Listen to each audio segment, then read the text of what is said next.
Hi అండి. Welcome to my channel veggies mania. ఈరోజు మన స్పెషల్ రెసిపీ బ్రాహ్మణుల స్టైల్లో ఆవపెట్టిన పులిహోర. మీరు ఇలా కనుక చేసినట్లయితే ఖచ్చితంగా గుడిలో తినే ప్రసాదం టేస్ట్ అయితే వస్తుంది. ఎలా చేయాలో ఇప్పుడు చూద్దాం రండి. ఇప్పుడు ఒక పళ్ళెం తీసుకుని దానిలోనికి ముందుగా ఉడికించి పెట్టుకున్న అన్నాన్ని తీసుకుని ఇలా పొడిపొల్లాడుతూ వచ్చేలా కలుపుకొని దానిలో కొద్దిగా పసుపు, టేస్ట్కి తగినంతగా సాల్ట్, కొద్దిగా ఆయిల్ కూడా వేసుకుని ఒకసారి బాగా కలిపేసుకుని కాసేపు అన్నం చల్లారేంత వరకు పక్కన పెట్టుకుందాం.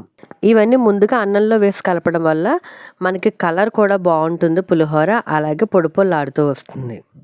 ఇప్పుడు పులిహోర పోపు కోసం ఒక బాండి పెట్టుకుని ఒక స్పూన్ వేరుశనగ గుళ్ళు వేసుకుని సిమ్లో పెట్టుకుని స్లోగా వేయించుకోవాలి. ఇలా కొద్దిగా కలర్ చేంజ్ అయిన తర్వాత ఒక ప్లేట్లోకి తీసుకుని పక్కన పెట్టుకుందాం. ఇప్పుడు అదే ప్యాన్లో కొద్దిగా ఆయిల్ వేసుకుని ఆయిల్ హీట్ అయిన తర్వాత 2 స్పూన్స్ పచ్చిశనగపప్పు, 2 స్పూన్స్ మినపప్పు, అలాగే 1 స్పూన్ ఆవాలు వేసుకుని కలర్ చేంజ్ అయ్యేంత వరకు లో ఫ్లేమ్లో పెట్టుకుని ఫ్రై చేసుకోవాలి.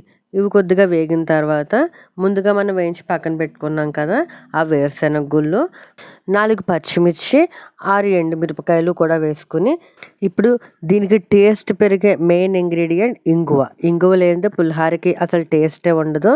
సో కొద్దిగా ఇంగువ కూడా వేసుకుని అలాగే చిన్న అల్లం ముక్క కూడా దంచి వేసుకుని ఇలా సిమ్లో పెట్టుకుని బాగా ఫ్రై చేసుకోవాలి. కలర్ చేంజ్ అవ్వడం మనకు తెలుస్తుంది. సో ఇలా కొద్దిగా కలర్ చేంజ్ అయితే సరిపోతుంది. దీనిలో కొద్దిగా కరివేపాకు కూడా వేసుకుని ఒక్కసారి మనం ఇలా కలిపేసుకుంటే సరిపోతుందండి. ఈ కలర్లో వస్తే మనకి పులిహోర చూడడానికి కూడా చాలా బాగుంటుంది. ఇప్పుడు ఆ పోపుని పక్కన పెట్టుకుని అదే ప్యాన్లో ముందుగా వాటర్లో నానబెట్టిన చింతపండు గుజ్జుని ఇలా గింజలు ఏవి లేకుండా మరీ పల్చగా కాకుండా గుజ్జు తీసుకుని ఈ ప్యాన్లో వేసుకుందాం. దీనిలోనే ఒక 2 పచ్చిమిర్చి అలాగే 2 ఎండుమిర్చి కూడా వేసుకుందాము. ఇలా వేయడం వల్ల ఏంటంటే మనకి పచ్చిమిరపకాయలు, ఎండుమిరపకాయలు చాలామంది పులిహోరలో తినడానికి ఇష్టపడతారు కదా. డైరెక్ట్ వేసిన తింటే కారం ఉంటాయి, కానీ ఇలా వేసిన తినడం వల్ల ఏంటంటే ఆ పులుపు అంతా కూడా ఆ పచ్చిమిరపకాయలకి, ఎండుమిరపకాయలకి పట్టి మనకి పులిహోరలో తినేటప్పుడు కూడా చాలా టేస్టీగా ఉంటుంది. ఇలా మరుగుతుంది కదా, ఇలా మరుగుతున్నప్పుడు కొద్దిగా అంటే జస్ట్ చవి రుచికి అంటారు కదా, అలాగా కొద్దిగా బెల్లం వేసుకుని ఒక్కసారి మనం దగ్గర పడేంత వరకు మరిగించుకోవాలి. చూస్తున్నారు కదా, ఇలా వస్తే సరిపోతుందండి మనకి.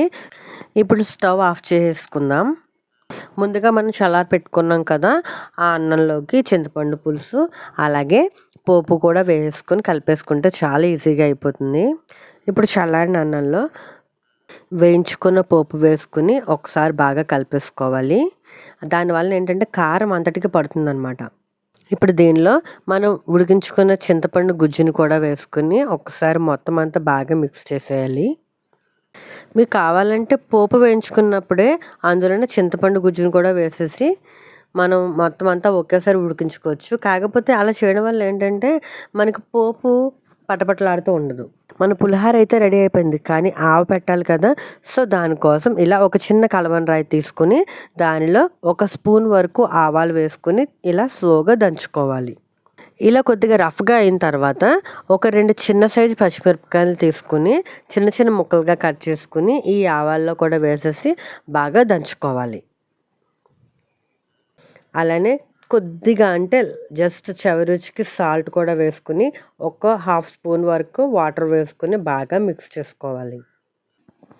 చూసారు కదా, ఇలా వస్తే సరిపోతుంది. మరీ పేస్ట్లా అవసరం లేదు. జస్ట్ కచ్చాపచ్చగా ఉంటే కూడా మనకి తినేటప్పుడు టేస్ట్ చాలా బాగుంటుంది. దీన్ని పులిహోరలో వేసుకుని బాగా మిక్స్ అయ్యేంత వరకు కూడా కలిపేసుకోవాలి. ఇలా చేయడం వల్ల ఏంటంటే మనకి పులిహోరకి అడిషనల్ టేస్ట్ అయితే యాడ్ అవుతుంది. ఖచ్చితంగా మనకి ఆ గుడిలో తిన్న ప్రసాదం మీ అందరికీ గుర్తొస్తుంది. మీరు కూడా ఇంట్లో ట్రై చేయండి. ఎలా వచ్చిందో కామెంట్ సెక్షన్లో కామెంట్ చేయండి. ఈ వీడియో కనుక మీకు నచ్చినట్లయితే లైక్ చేయండి, షేర్ చేయండి అండ్ ప్లీజ్ సబ్స్క్రైబ్ చేసుకోండి.